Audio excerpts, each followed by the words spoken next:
ngotorin tangan aku sendiri untuk ngasih Mirsa pelajaran. Radit dan Karina sangat cemas ketika tiba-tiba tubuh Nisa menggigil dan demam. Mereka segera membawa Nisa ke rumah sakit.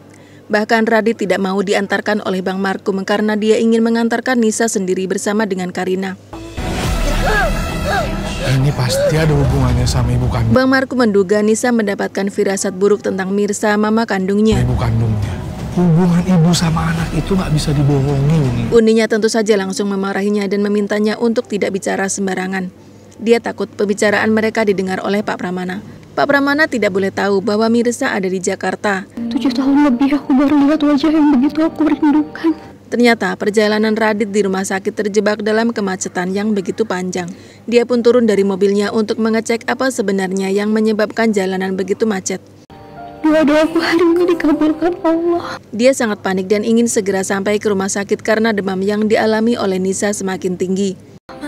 Aku bisa ketemu sama kamu lagi, Bang. Ketika dia berjalan melewati mobil-mobil yang terjebak macet, Mirsa melihatnya. Mirsa dalam keadaan memprihatinkan. Mulutnya disekap dan tangannya dipegang dengan begitu kuat oleh orang-orang yang menculiknya. Mirsa sangat terharu bisa melihat Radit lagi. Setelah 7 tahun memendam rindu terhadap laki-laki yang sangat dicintainya, kini untuk pertama kalinya Mirsa bisa melihatnya lagi. Setiap nafas yang berhembus. Tapi sayangnya Mirsa dalam keadaan tersekap. Dia berusaha untuk memanggil-manggil Radit namun sia-sia belaka. Suaranya sama sekali tidak terdengar oleh Radit.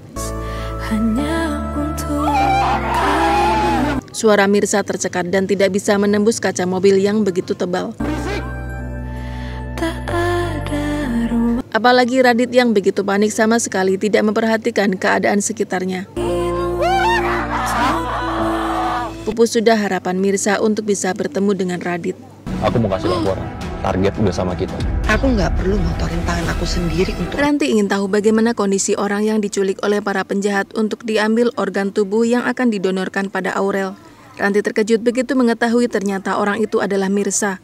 Tetapi dia malah merasa senang. Dia sangat ingin menyingkirkan Mirsa yang selama ini selalu mencuri perhatian Reza. Kini dia tidak perlu mengotori tangannya sendiri untuk menyingkirkan Mirsa. Sedangkan Reza kembali bimbang. Dia kembali ragu apakah jalan yang ditempuhnya sudah benar. Apakah benar jika dia harus mengorbankan orang yang tidak bersalah untuk menyelamatkan nyawa putrinya? Apa ini tidak terlalu egois?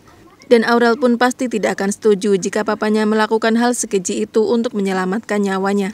Dada Reza benar-benar penuh sesak menahan perang batin yang bergemuruh. Untuk ngasih Mirsa pelajaran.